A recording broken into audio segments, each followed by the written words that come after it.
the very point my plot could founder, this man opens up a port, an anchorage, and so I shall fly to Athens and moor to her fast towers.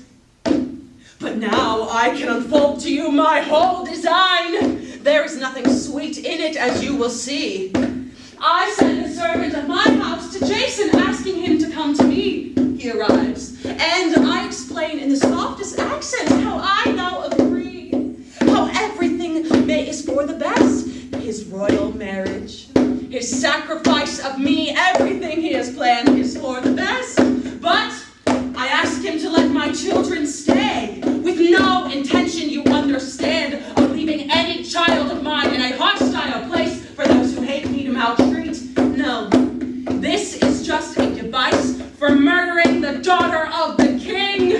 I shall send my children to her with presents, yes, presents as a sort of plea against their banishment. A gown of gossamer and a diadem of beaten gold. If she takes this finery and puts it on, the girl dies in agony, as does anyone who touches her. So deadly are the poisons I shall steep them in.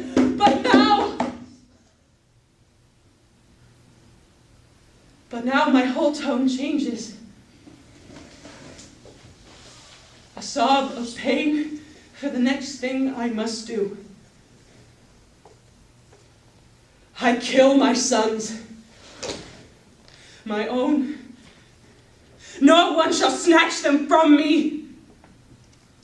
And once I have desolated Jason's house beyond recall, I shall escape from here, fly from the murder of my little ones, my mission done.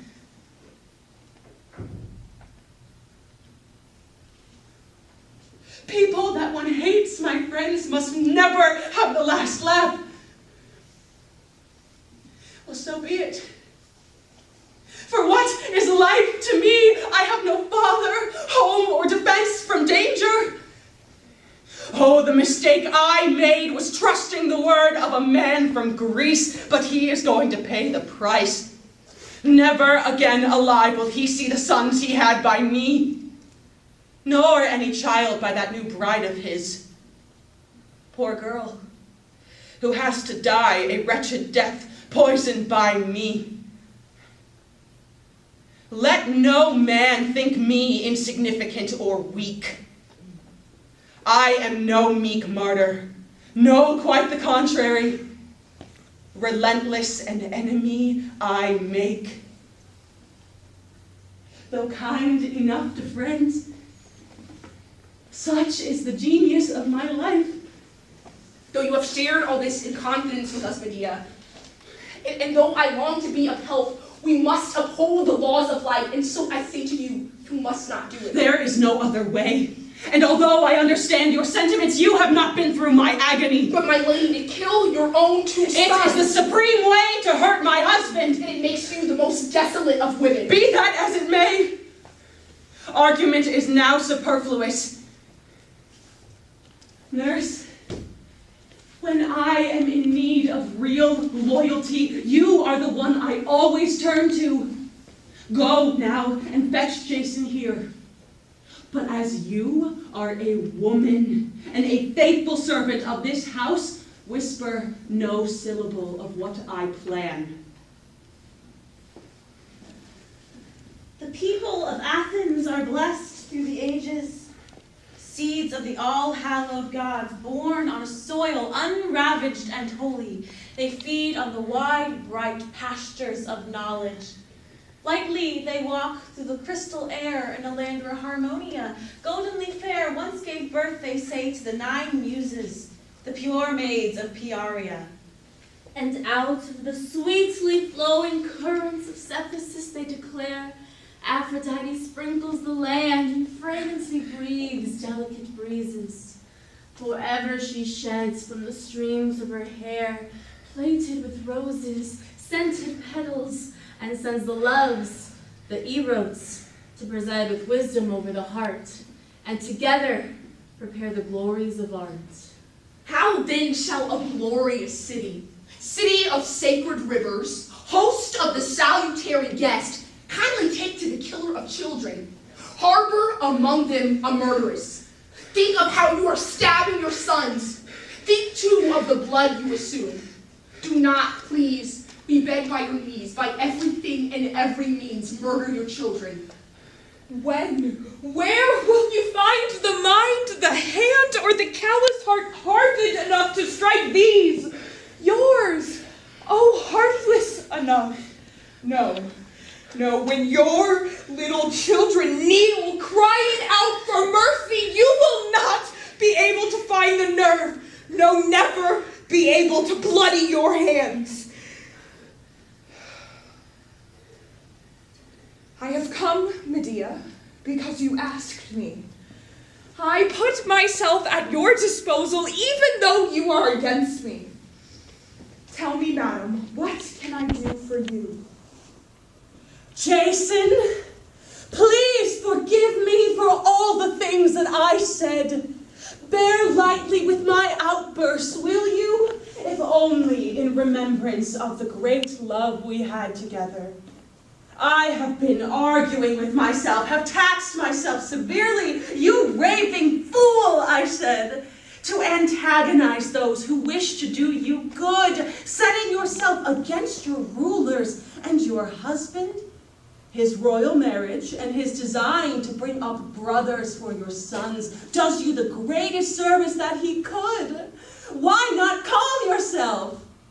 Are you suffering because the gods are good? Have you no children of your own? And are you not aware that you came as fugitive with not too many friends? Such reflections have made me realize that I have been out of my mind. Hysterical.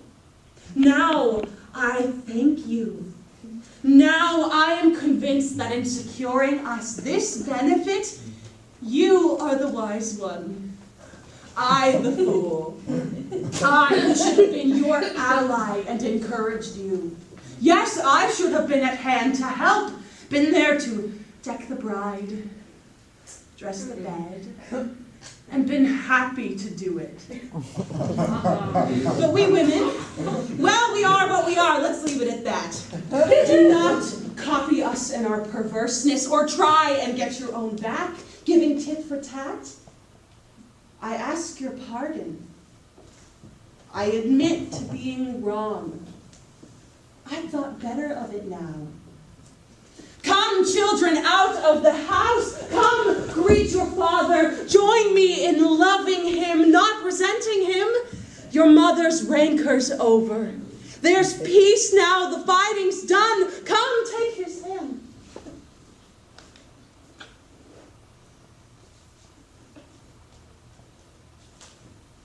Oh, God. What a presentiment.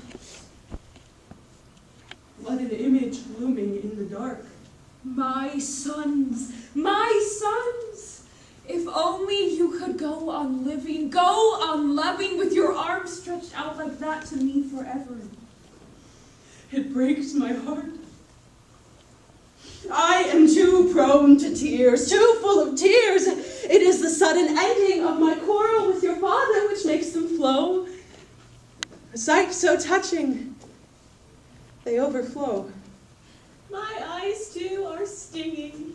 May this be the worst that is to come. I praise you now, Medea, and I did not blame you then. It is natural for a woman to be enraged when her husband goes off making second marriages. But now, even if it took a little time, you are in a better state of mind. Realize the good points in this plan. This decision is a level-headed woman's. Oh, and to you, my boys, your father has been far from idle, and heaven willing, I wouldn't be surprised if in time you weren't first citizens in Corinth, along with your new brothers. Grow up now, fine young fellows. Your father and a kindly providence have the rest in hand. How I look toward to the time when you will be two grown, strapping young men trampling down my enemies. But, Medea, what is this? These, do white face turned away as if my words have struck pain and not joy. It is nothing. I was only thinking of our sons. Well, be of good heart now. I shall see them through. I shall try. It isn't that I don't believe you, but you know how we women weep. I know, but don't be sad for them. Why should you? I am their mother. When you prayed just now for a long life for our sons, a sudden sadness whispered, "Will this be?" Well, that's only one thing I had to say. The other is this. Since the king has set his mind upon sending me away from Corinth, and since I have come to realize that this is for the best, for I'd only be an obstacle for you, living here with the royal family, who think me a menace to their house. So I shall take myself away, go into banishment. But the children, please, I should like them to grow up under your hand. Persuade Creon to let them stay. I am not sure that I can. It shall take a little trying. But you could ask your wife to beg her father to let the two boys stay. Why not? I think I can get her to agree. Of course you can. If she's the slightest bit like any woman, and here I can play a useful part, I shall send her a present with treasures more ravishing, believe me, than anything this age has ever seen. A gown of gossamer and a diadem of beaten gold. These the boy shall carry to her. Go now and bring the precious presents here. What a double delight. What a shower of happiness for her, having you for her hero husband. And now these treasures which were handed down by my father's father, the glorious son. Go, boys, carry this wedding gift to the happy princess bride. Place it in her hands. It is not the kind of present she'll despise. Foolish woman, why empty your hands? Do you think that a royal wardrobe is in want? Or a palace short of gold? No. Keep these things. Do not give them up. If my wife values me at all, then my mere wish will have more weight than things. I am sure of that. Do not deny me.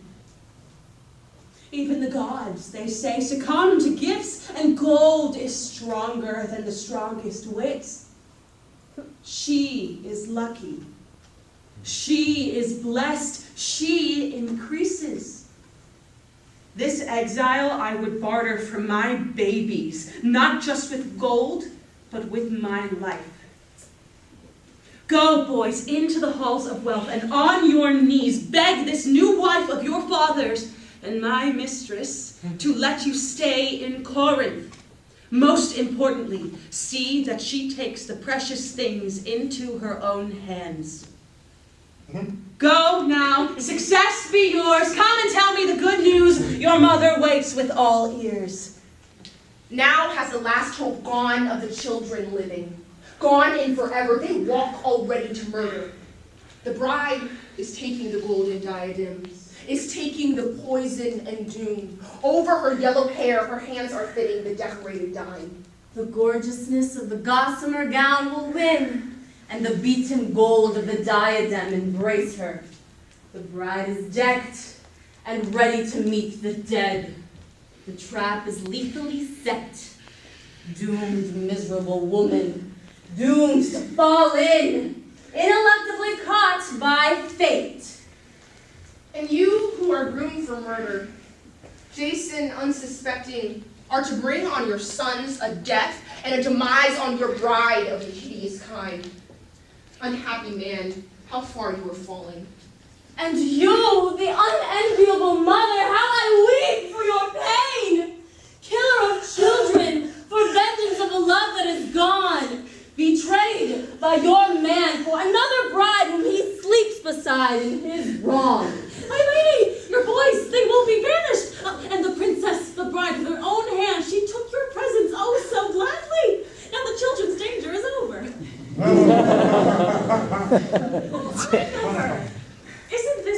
Good news? What so transfixes you? Oh, what I hear is out of tune with what I say. I thought I brought good news. What kind of news, I wonder, have I brought? What you have brought, you have brought. The fault is not with you. Why, my lady, these shuttered eyes, these tears falling. Oh, I am pressed, old friend. Hard pressed. The gods and my own evil counsels. Courage, dear mistress. Your sons will always bring you home.